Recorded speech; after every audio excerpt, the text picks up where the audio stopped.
Bismillahirrahmanirrahim. Assalamualaikum warahmatullahi wabarakatuh. Halo anak hebat, apa kabar? Semoga teman-teman semuanya dalam keadaan sehat selalu ya. Amin ya robbal alamin.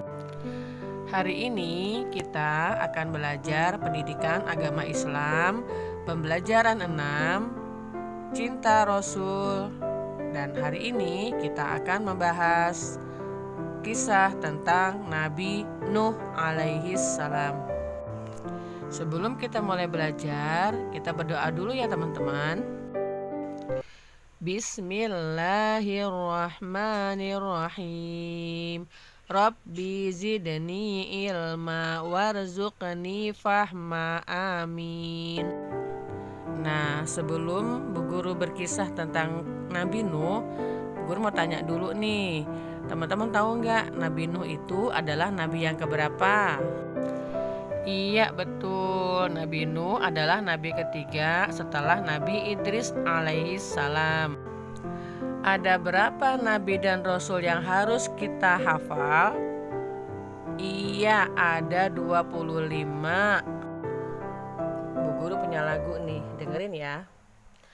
As-salatu ala nabi wassalamu ala rasul wal anbiya il mursalin kulluhum mukramun.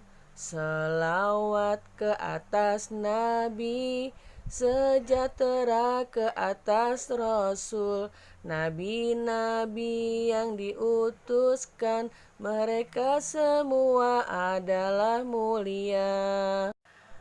Adam, Idris, Nuh, Hud, Soleh, Ibrahim, Lut, Ismail, Ishak, Yakub, Yusuf, Ayub, Syuaib, Musa, Harun, Zulkifli, Daud, Sulaiman, Ilyas, Ilyasa, Yunus, Zakaria, Yahya, Isa, wal akhirul khatimul anbiya, Muhammad al-Mustafa.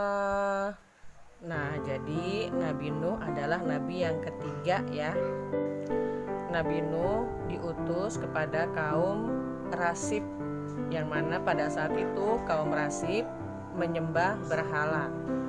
Nabi Nuh sangat sedih melihat kaumnya menyembah berhala.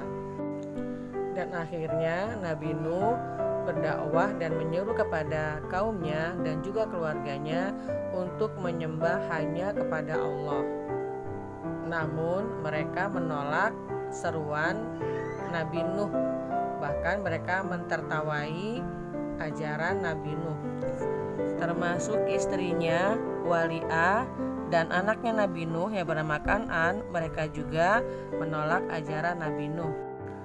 Walaupun mendapat penolakan dari kaumnya dan keluarganya, Nabi Nuh tetap bersabar dan terus berdakwah menyeru kepada Allah. Hingga 500 tahun Nabi Nuh berdakwah. Hanya sedikit yang mau mengikuti ajaran Nabi Nuh. Kemudian Nabi Nuh berdoa kepada Allah agar Allah memberikan pelajaran kepada kaum yang tidak mau menyembah Allah. Allah memerintahkan Nabi Nuh untuk membuat bahtera atau perahu besar di atas gunung, di atas tanah yang tinggi.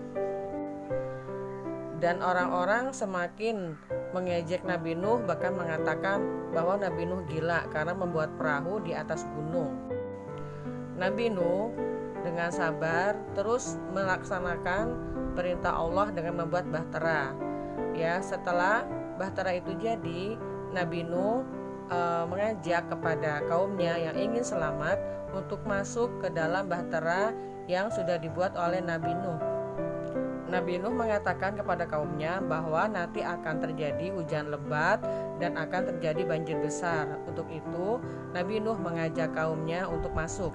Namun hanya sedikit yang mau mengikuti ajakan Nabi Nuh. Ya, mereka sebagian besar menolak, bahkan anak dan istrinya pun juga menolak ajakan Nabi Nuh. Nabi Nuh mengajak kaum yang beriman masuk ke perahunya dan juga hewan-hewan.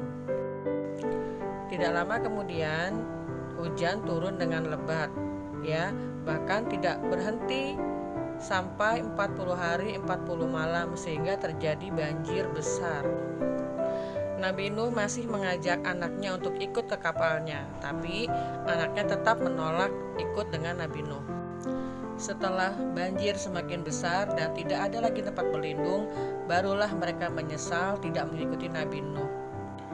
Kaum yang mengikuti ajakan Nabi Nuh, mereka semuanya selamat. Sementara yang menolak ajakan Nabi Nuh semuanya mati tenggelam di banjir yang besar.